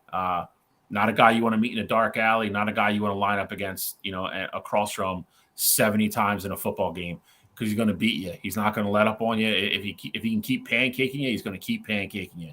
You're going to be tired. You're going to be sore. You're going to be beat the hell up. And not to mention, you're probably not going to get past him. You're not going to make any impact plays. Guy's been locked down. He's huge. He's been on the top of these lists forever for a reason. He's that damn good. Trent Williams for me, San Francisco number 1. I won't say he doesn't play dirty. The way he threw Kayvon Wallace on the ground at NFC Championship game was a little dirty, but that's okay. I need a little dirty out of my enforcer. I need that. Playing though, that was after the whistle, all of that stuff. I'll be honest. The funniest part about that too is that none of the Eagles players went up to him like, "Hey, what are you doing?" Like, they didn't go try to check him. They're like, "Hey, Kayvon, bring, come on over here. Come on over. Have a seat by me. Let's not do that anymore." He gets like the Michael Jordan stuff. They're like, "Yo, don't mess with Trent. Leave Trent alone. Leave Trent alone. Don't do that." All those other guys, Nick, whoever else, hey, go mess with them. Go full force at him. Trent, hey, just let Trent be Trent, and we'll handle everything else. Yeah, don't mess with Trent. Number 1 for me, Trent Williams as well. I mean, this is the no-brainer. No-brainer, number 1, best offensive lineman in football, and the value that he has is truly incredible. I mean, for him to be 35 years old at this point in his career and not looking like he's lost the step at all is truly incredible. They have Trent sometimes going out there. He'll go from, being over there in the C gap. I mean, he can go to the A gap. He can go to the other side of the field. Like, Trent is so mobile, even at this age and this point in his career. He really makes that San Francisco offense so deadly. Obviously, Kyle Shanahan has a great rushing attack. When you got a guy like Trent Williams out there that can do quite literally anything that you ask him to do, that is an absolutely amazing talent. And Trent Williams, I see no signs of him slowing down. He's going to be 37 going into next year, and I'd really be surprised unless something crazy happens if he wasn't number 1 on my list again next year. So love Trent Williams at 1 here. No goddamn excuse, Fister. Be here on time next week. Gentlemen, we start getting into skill position players and fantasy football rankings next week. Tight ends, baby. Tight ends next week. Then we go wideouts, running backs, or running backs, wideouts. I'll let you guys decide. Receivers, and then running backs, quarterbacks. Quarterbacks are always last. Always. Yeah. They get paid the most. Clearly. We got some UFC to get into. Got a fun card. I can't wait. I think this card, top to bottom, is a great card. You got 5 fights on this card that are worthy of having conversations about, but we're only going to talk about 3. And if you guys want to give an opinion on the other fight, that's fine. Let's start with Stephen Wonderboy Thompson versus Mikel Pereira at the welterweight bout. Who do you like in this fight, Wonderboy or Pereira? I mean, I can go first here. I'll take Wonder Boy. I like Wonder Boy. Obviously, I mean, he's been one of those guys. At this point, he's really the gatekeeper in that division. Like, he's not going to make another title run or anything like that. But he has been one of those elite talents. I think he has one more in the chamber. This is going to be a big fight for him, and I think he ultimately gets it done. I think it'll be a decision, but I think he wins 2-1, and I think his kickboxing reigns supreme in that one. That's the difference, being a 3-round fight. I really feel like that matters in this one. It does, and I agree as well. I think he wins the fight 2-1. I think he uses it all around. His repertoire, his kick, his kind of awkward kickboxing, stuff that only Wonder Boy can do. But I like him in the fight. I think he wins 2-1. I think it's a good fight. I don't think it's the first fight out, is it?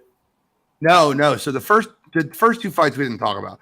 Michael Chiaz is fighting Kevin Holland. Tony Ferguson's fighting Bobby Green. I have thoughts on both those fights, and I'll get into those in a minute. But I kind of want to do the 3-2-1 thing, and then we'll talk about the rest of the card. I didn't think it was first. I was just double checking, but I like Wonder Boy too. I think it's a must win for him. If we're being completely honest, if he loses this, I think he goes further down the pecking order, and I don't know if he has that deep of a run in him left to get back to another title shot. So I think this is kind of a desperation, not desperation, but This is a big fight for him. He needs to win this to continue to move up and inch towards getting another title shot. So I like Wonder Boy to get it done. I'll tell you right now, that ain't happening. Wonder Boy has too far of a road to go. Well, I'm just saying. I agree with both of you guys. I think Wonder Boy wins the fight. I don't think he has any shot of getting back in the title. But I think the 3-round fight really helps Wonder Boy. I think he wins two rounds easily. He's a point fighter to begin with. He's very clean. His striking is good. His takedown defense is very good. I just don't see an avenue in which he loses the fight. The only thing that really shocks me is that the fight is so close statistically, like the odds are so close. It shouldn't be. And I don't understand why they are. I would think Stephen Thompson would be more of a minus 240 than a minus 165.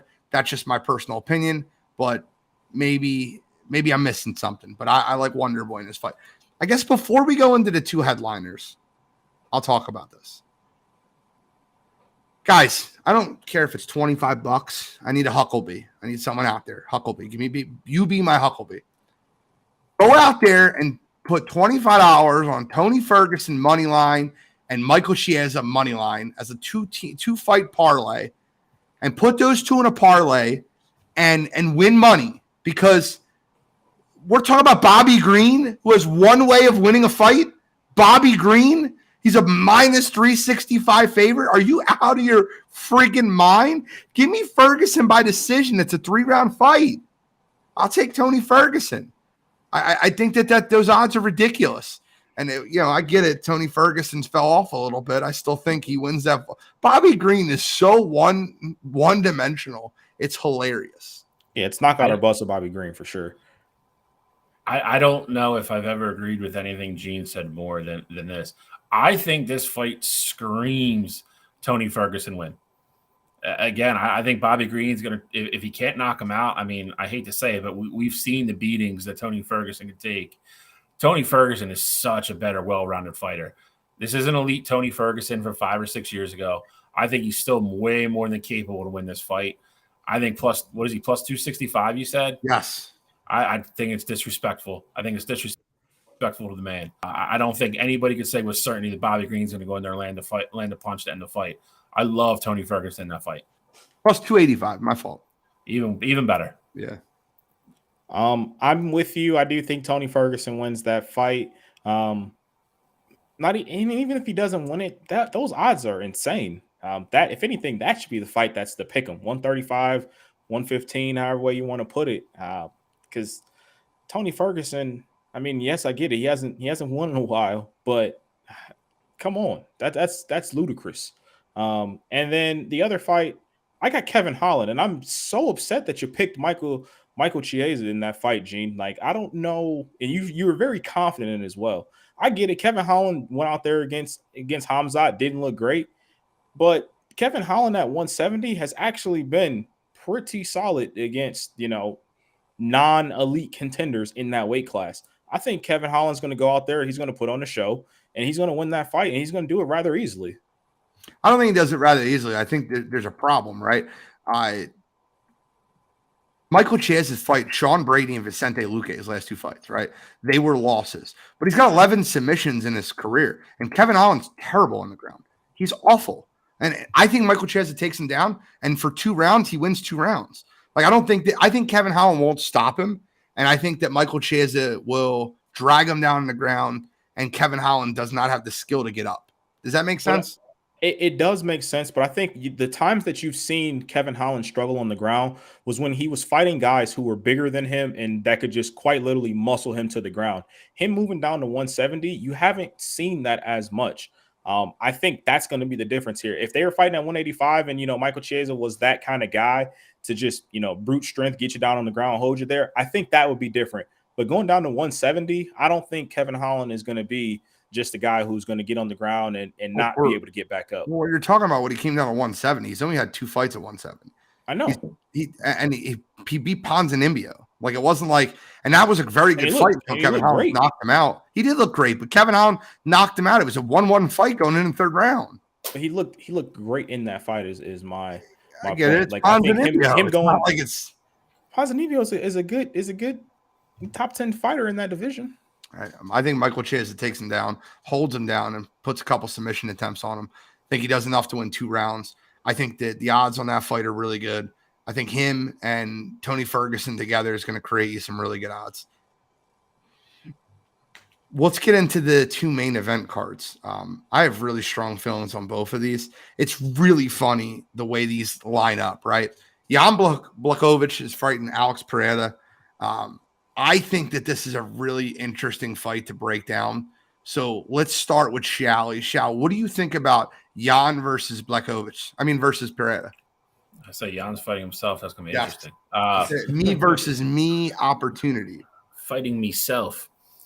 The first thing and foremost, I think, look at is what Pereira is going to look like at 205. Not going to have to go through the cut.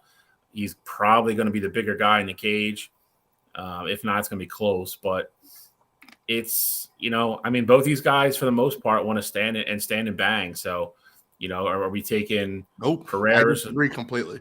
Well, all right, well, let me finish. You can say what you want. Pereira, is more the knockout artist. He's going to sit there and throw the bombs. We've seen it against Izzy. We've seen it in all his other fights. Blachowicz is a little bit more measured, a little bit more technical. Could strike, has really good leg kicks. Not afraid to take the fight to the ground. I don't think it's going to go there. I could be wrong. That's clearly where Gene thinks it's going. But, I think it has a really good chance to be a really entertaining fight. It's do you take the knockout power, or do you take the skill and the technicality of Blachowicz? So I think that's the big matchup and the style difference in this fight. I disagree. I'll go second on this one. I think Jan Blachowicz takes him down, and it's a very boring fight. Alex Pereira has proven to you that he's just a kickboxer. It's what he is. Izzy is a striker. He's basically got in there with striker after striker. Jan Blachowicz is a Brazilian BJJ guy that can, and you watch what he did to Izzy. He put him on the ground and held him on the ground. I think he does the same thing to Alex. Alex's big tree fall hard. And I think Blachowicz beats him, and I think he beats him very handily. I think Alex Pereira is going to fall down, and he's going to fall down many times in this fight. I think he throws a very slow punch. I think the difference between him at 185 and 205 is that his punches will be a little bit quicker, but I still think that Blachowicz takes him down, holds him down, and smothers him. Gene, I couldn't agree with you more. The one thing that confuses me about this fight, though, is that you just had your champion in Jamal Hill relinquish the belt because of an injury. I don't know why Dana hasn't come out and said this is a 5-round fight and it's going to be for the vacant light heavyweight title. I thought it was a 5-round fight. No, it's only a 3-round fight as of right now. Okay.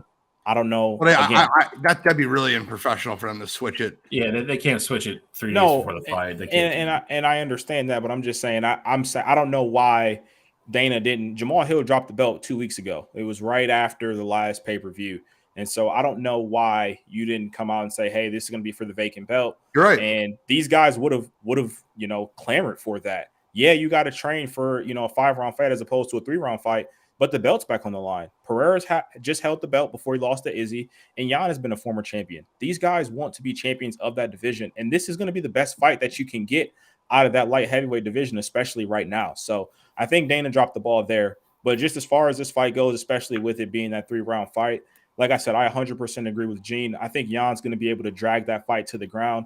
And with Pereira, you did see that he took down Izzy, one time in their last fight. But Jan is a different animal, and Jan is a bigger guy. Yes, Alex won't have to cut as much weight, but you got to think Jan is a guy who's going to go into that fight. That night he's going to be close to probably 225, 230. And so I think with his background and his ability to wrestle, I think he's going to have Pereira on the ground. He's not going to take any huge strikes from Pereira. So I like Jan to win it by decision. I like him winning all 3. I'll say 2-1. I think Alex wins the first round because they keep it on the ground a little bit more. Jan feels him out. Alex has like the flashier strike, things like that score him on the scorecard. But I do think towards the end of that first round, second and third round, you're going to see a lot of this fight be on the ground. I agree. I don't know how much of it's on the ground. I do agree with both of you. I think Jan wins the fight. I think Pereira probably wins the first round, like you said, comes out kind of guns blazing. Jan can weather the storm, and then I think Jan's going to go to work. So I think he wins 2-1 as well. I wholeheartedly agree with you about the belt thing. This was his best chance to put the belt on somebody that's got some kind of recognition and, that they can promote a little bit. So I was shocked that they didn't. I think it was enough time out. I don't know why they couldn't have changed it, but I don't know what Dana's got working on behind the scenes, but I was shocked that this didn't become for the title. I don't know. I think there's not a worse division in the UFC than 205 right now. It's terrible. So everybody that gets the title ends up getting hurt and can't defend it. I feel terrible for the division, but oh well. The thing is, though, when those guys get back healthy, that's going to be a solid division. When you get Yuri back, and then you get Jamal Hill back. I mean, you got 4 guys who, including these 2, you got 4 guys who can go out there and put on a show. Let's talk about the main event. 5 years in the making. Remember watching this fight the first time, 2018? I do. I was there. This was an absolute bloodbath. Brutal fight back and forth. Justin Gaethje versus Dustin Poirier. I can't wait to watch this fight again. I will say this. Justin's been the more active fighter over the last few years. Dustin Poirier hasn't fought since Michael Chandler. And then a year before that, he didn't fight until Charles Oliveira. Justin Gaethje has fought a lot more over the last few years. And the one thing I learned about Justin Gaethje watching The Ultimate Fighter, this guy is so prepared. He's one of the most prepared fighters. He's a student in the game. I think in the second fight around, the second time around, I think Justin Gaethje gets him. I really believe it. I think Justin Gaethje won't stand there and try to knock him out. I think the diamond hits him with one solid, makes Gaethje a little stunned, but I think Gaethje does enough to win a 3-2 decision, and it's for the BMF, the vacant BMF title belt. But I think that Gaethje wins this one. I think it's a close decision, and I think you get everything that you're looking for. I think if Gaethje tries to stand and bang with him, like Chandler did and like he did the last time they fought, Dustin Poirier will outlast him and beat him in if you make it a straight brawl. I think everyone in Justin Gaethje's corner needs to be telling him the same thing. Do not stand and just try to punch with Dustin Poirier. Justin Gaethje is a much more well-rounded fighter. He can do everything. He can wrestle. He can get you on the ground. He's a lot more technical. Dustin Poirier just wants to beat you up. He just wants to swing. And Justin Gaethje can't fall into that trap. So I have Gaethje in this one in a 3-2 decision, but I think it's going to be an absolutely phenomenal fight. I have gone back and forth on this fight no less than 4 or 5 times. I personally like both guys. I know we've had many a convos between the 3 of us in the debate about what Gaethje is and what he's not. I've always liked Justin Gaethje a lot. I agree with Gene. I don't agree with Gene in the aspect that Poirier gets just in there and just swings wild and all that stuff. I don't agree with that. I mean, he's a pretty technical striker.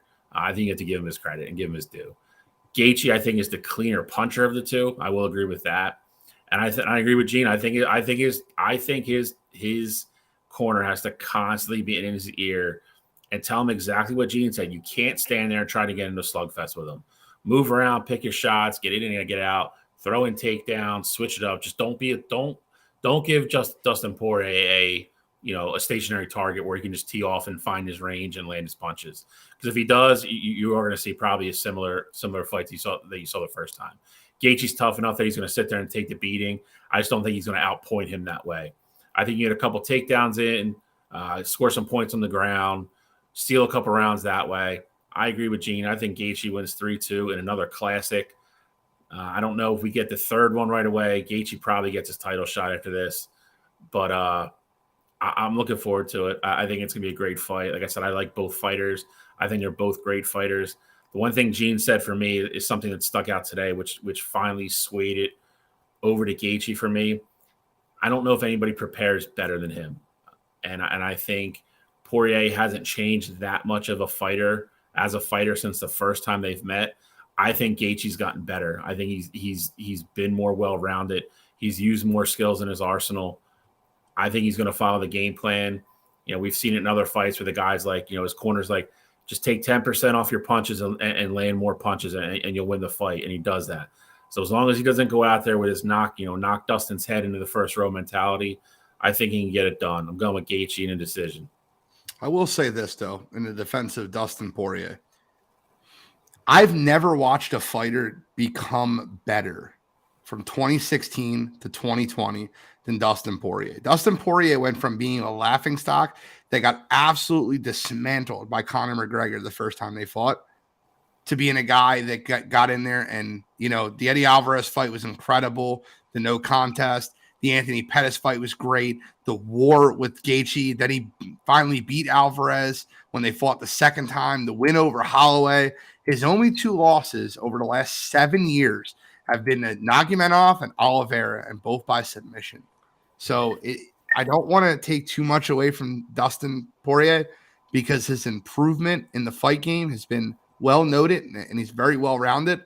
But I do think that he is going to try to, and Dustin will tell you this, right? Dustin said it to Chandler. He's like, he's not going to stand and fight with me and beat me for 5 rounds. And Chandler tried. Chandler did it for 3 rounds. The fight was incredible. But ultimately, if you're going to stand there in front of Dustin Poirier, he's got a meaner punch. And it's going to take its toll on you. Dustin Poirier's straight right is not to be played with. And that's the same punch that almost stopped Khabib Nurmagomedov. And the only time I've ever seen that man stunned was that straight right. You got to watch that straight right. It got to Chandler, it got to Gaethje, and it almost got to Khabib. It's the only time in Khabib's career that he was in trouble. So I want to give him his credit. I'm just going with Gaethje because I think he's a better preparer, and I think he's going to be a lot more technical this fight. If he goes in, if you watch this fight and these guys are swinging for Jesus in the first 2 rounds, I'm telling you right now, Dustin Poirier is going to win the fight, 3rd or 4th round stoppage. But if you watch this fight and Justin's kicking at the legs and he's going after single leg takedowns, Justin's going to win this fight. I think the one thing that people kind of forget about this fight that happened the first time is that was Justin Gaethje's 3rd fight in the UFC. He was very fresh, still wet behind the ears. And at that point, Dustin Poirier had been, for lack of better terms, a vet at that point. Now I get it, they were pretty close in the rankings at that time, but Dustin is a guy who was in that fight. He went out, he won the first round because they were guns blazing for those first few rounds. But Justin Gaethje had success in that fight throwing those leg kicks. Justin Gaethje's leg kicks were hitting home, and he had, Dustin sort of immobilized in that fight. The only reason why that fight didn't go Justin's way is because the end of the 3rd round, he pissed Dustin off, poked him in the eye, and then Dustin came on the 4th round, went out there and knocked him out. I think that if Justin keeps that game plan where, hey, we're going to chop at the legs. If we stand in front of him, we're going to make sure he doesn't get too close because we're going to chop his legs down. And then when we do get those heavy strikes, instead of just trying to throw a heavy overhand right back, we're going to try and get this fight to the ground. I think Justin can go in there with the right game plan and take care of business. I think Justin is the more well-rounded fighter in this bout. And, ultimately, I think he gets it done. I also agree. I do think it's going to be 3-2. I think Dustin wins the early rounds. I think he might win 1 and 2 just because, that feel-out process, they're going to be putting on the show for everybody out there. So, but I think Justin, he sticks to the game plan, chops the legs down, and then ultimately takes the fight to the ground once things get sticky in the stand-up. Interesting. Well, we got another fight to talk about. And guys, we don't talk about boxing much. But we got Spence versus Crawford. And I'd love to hear your opinions on Spence versus Crawford. Cottrell, you want to start this one off? Yeah, absolutely. So this is a fight that, it's really been years in the making. 100%.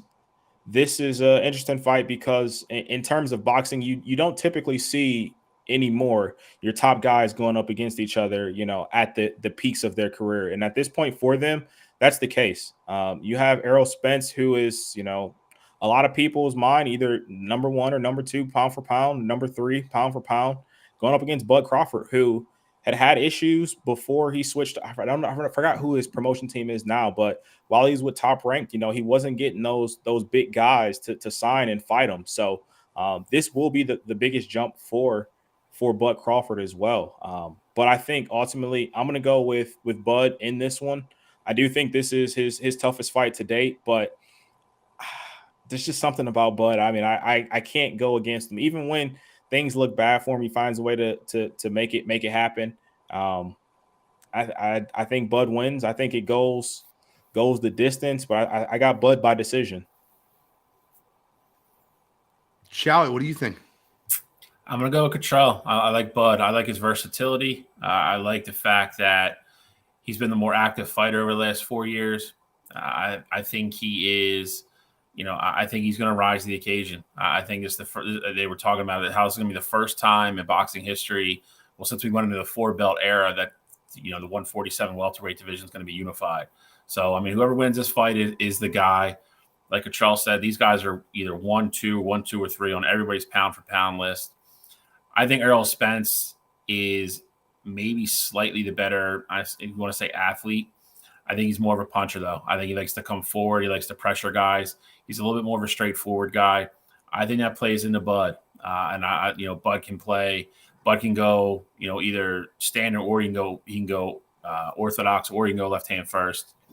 It'll be interesting to see what kind of game plan that he comes out with. But I like Bud's versatility. I think Errol Spence is a great fighter. Like I said, I just think what he wants to do is going to play into Bud's defense and counter punching.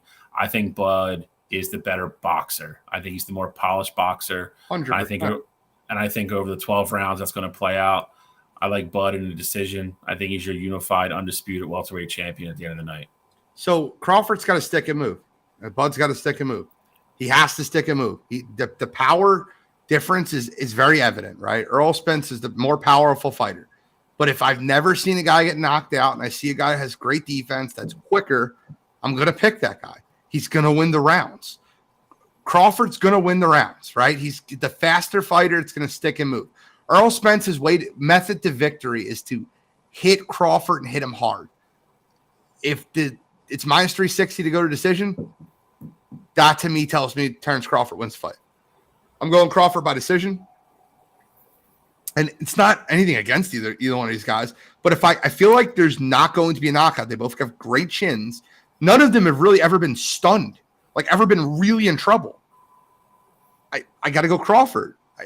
Could Spence be the person that finally stuns Crawford? Yeah, he could. He's got the power to do it.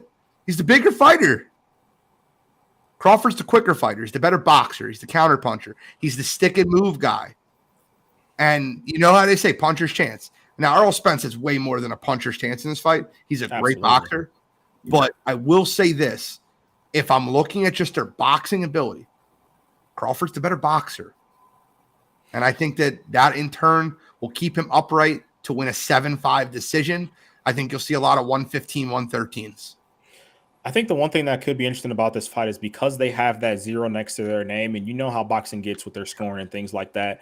The one thing I think you have to kind of look out for is if this fight goes down to a draw. I just think there's so much money involved. There's so many politics behind these boxers keeping their 0. Obviously these two are big names. If it is, that's the one thing that kind of scares me. If it is that close where it's 7-5 on somebody's scorecard and somebody else has got it 7-5 the other way, I think we could be in for a draw in this fight, and then ultimately see a second one where it's going to sell even more money because you're trying to see who's the winner of it. So that's the one thing that I kind of just wanted to throw out there as well. Draw pays out at plus 1,600, so why not throw a couple dollars on it? I don't disagree with you, Cottrell. I think the other thing, though, that's cool with these guys is, I just mentioned their records. Again, in boxing, you don't have a lot of guys that just go out there and fight these kind of fights when they have that 0 on their record. So I want to give these guys a ton of credit in their ability to go out there and want to still fight, even though, they have that 0 behind their name.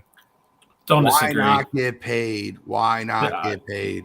This is the biggest payday both of them have. Like we said earlier, this was a couple years in the making.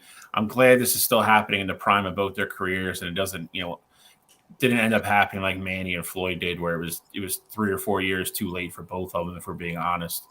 It's going to be fun. I mean, it's going to compete directly with the UFC.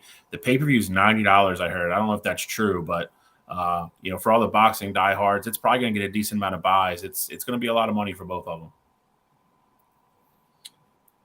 Well, let's get into You Got to Be Kidding Me. Before we do that, okay. Tom Verducci from SI is reporting that the Angels have officially taken Shohei off the trade block. They're going to keep him. They think they're going to make a run when they get Mikey and Rendon back. They're not going to trade him. So if that's true, if it's just playing posture to get better offers, I guess it'll remain to be seen. But as of right now, it looks like Shohei is not going anywhere. When's the trade deadline? Next Tuesday? Whatever the 1st is. It's August 1st. It's Tuesday. We'll see. I agree. I mean, again, it could be posturing, and if it is, it's the right move to make to get somebody to try to blow you away with a deal. But I think the Angels are the dumbest franchise in all of baseball if they don't trade Shohei Ohtani and don't cash in on what they have. Facts. He's not going back there next year. You're not winning the World Series this year. Why not recoup prospects for him? He's going to get one of the best hauls ever, and he's only a rental. That's insanity to me. I agree. I mean, I don't know how the Angels, if they get a deal that they can't pass up, I don't know how they would just say, nope, we're good. I don't know how that happens. Really interesting to me. But we'll find out. Gentlemen, I have 3 to 4. You got to be kidding me this week. So use the ones that you want to use, and that's no problem. I have one as a backup. We don't talk about this before show intentionally because we like to hear it live. Cottrell, start us off. This week for me, I feel like I've used this guy before, but I mean, just the silly things this man says, and that's Paul Pierce, former Boston Celtic. So I know where this is going. He was at it again, talking about his career compared to Dwayne Wade's career, and he went out there and he said, "Hey, give me Shaquille O'Neal, give me LeBron James, give me Chris Bosh, and I bet you I have more than one ring as well."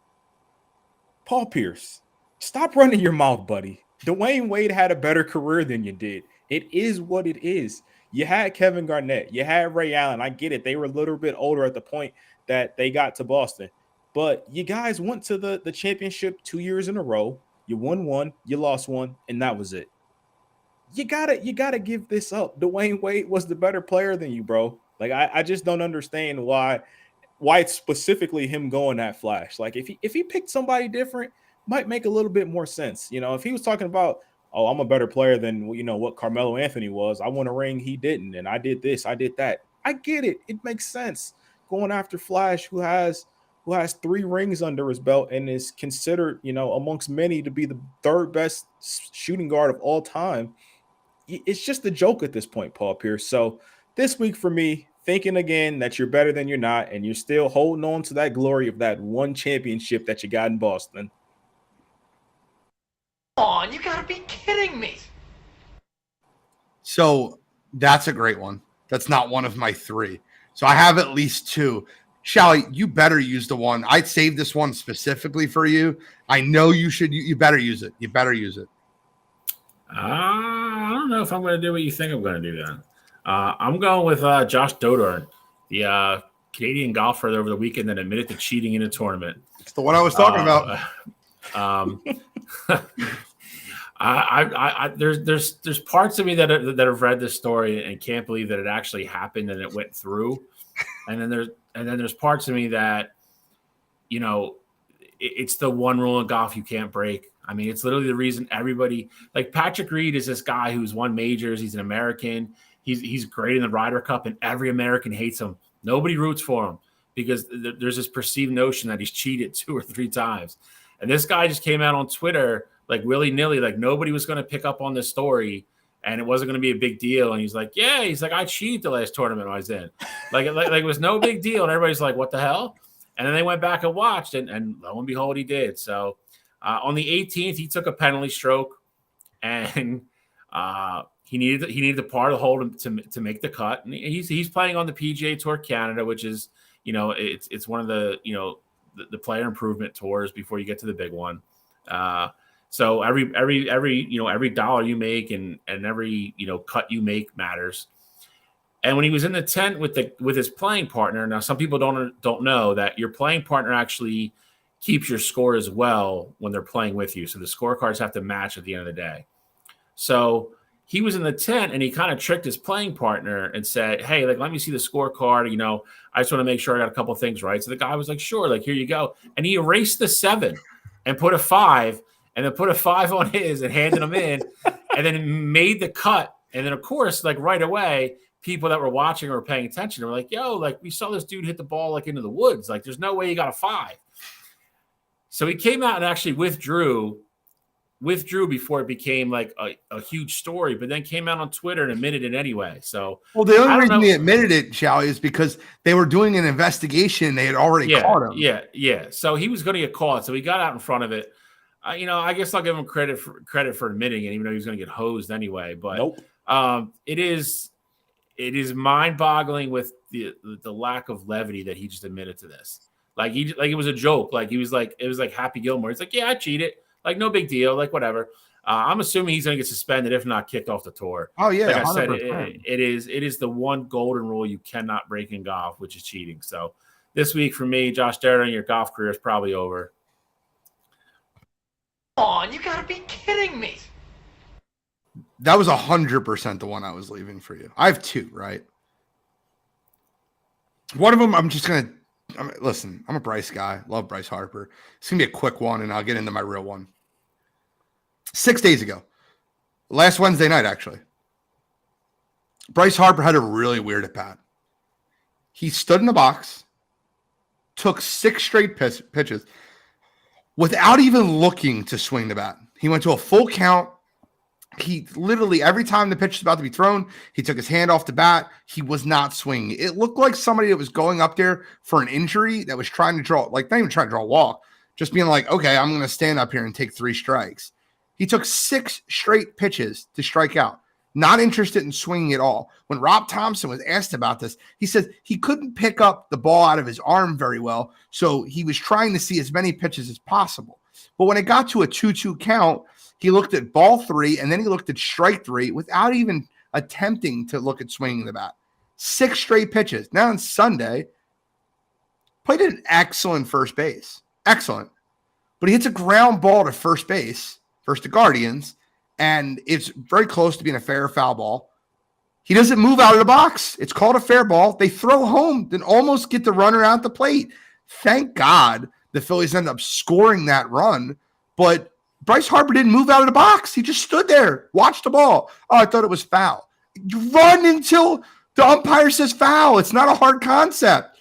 You could have got your team. You could have got doubled up. You could have ended the inning. You got lucky. And in reality, Bryce Harper, you can't do stuff like that. You have to be a leader. Leaders lead. Now for my real, you got to be kidding me. Vikings receiver Jordan Addison was driving 140 miles an hour in a 55. When will these guys learn? So he was driving 140 miles an hour at 3 a.m. in the morning, and his excuse was, oh, there was a dog emergency at my house.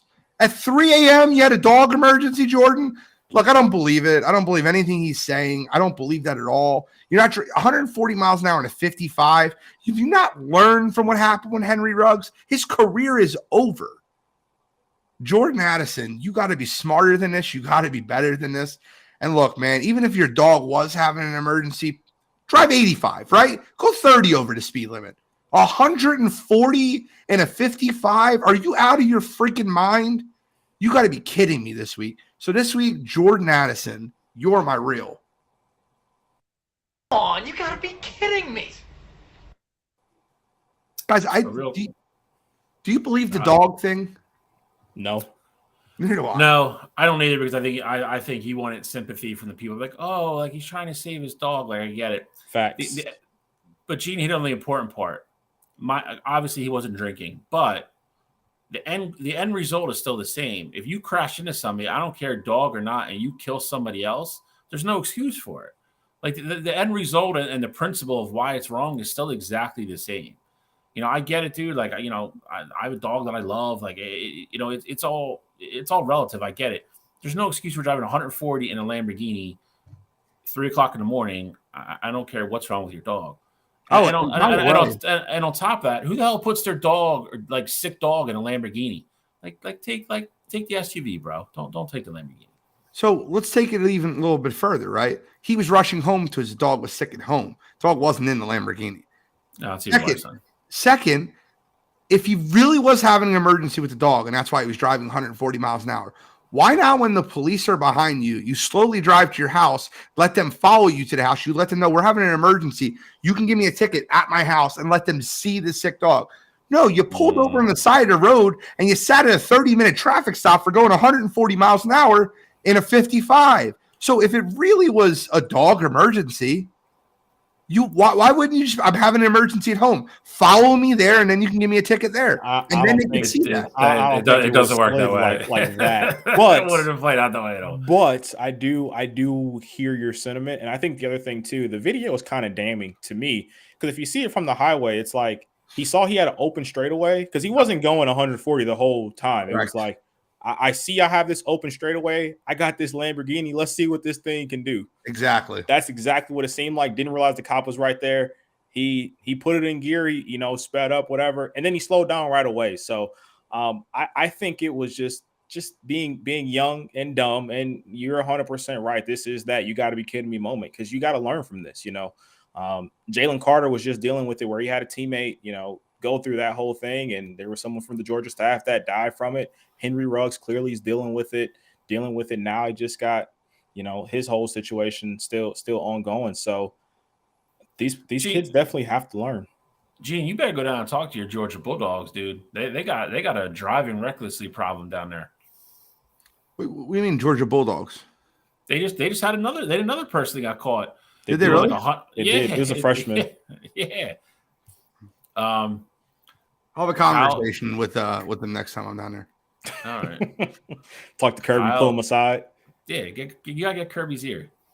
Kyle Edwards, you probably wish to get traded. I couldn't wait to get to this. They're gonna lose Ohtani. I'm telling you right now, I do not be shocked if Mike Trout gets traded over the winter, because that is going to have to be a complete rebuild. If they can find somebody, get a prospect or two, and take that entire contract back, they might trade Mike Trout. And then the second one, I'll let you finish on this. I just can't believe that you're going to make a statement that you're going to make me stand up for Aaron Rodgers, which is not easy to do. Aaron Rodgers and Paul Pierce are not in the same stratosphere as players. They're not. And this is for somebody who cannot stand Aaron Rodgers, but they are not in the same stratosphere as players and skill level and what they've accomplished. You go, they got one ring apiece, that's fine.